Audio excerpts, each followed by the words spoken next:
Rapaz, a gente motorista passa por cada situação, né, velho? A mulher pede Uber X, irmão, pra levar uma máquina de lavar, velho.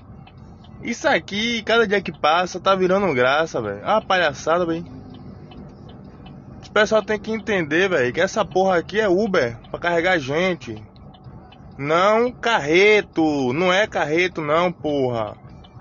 Aí, daqui pra Lauro de Freitas, vê se eu vou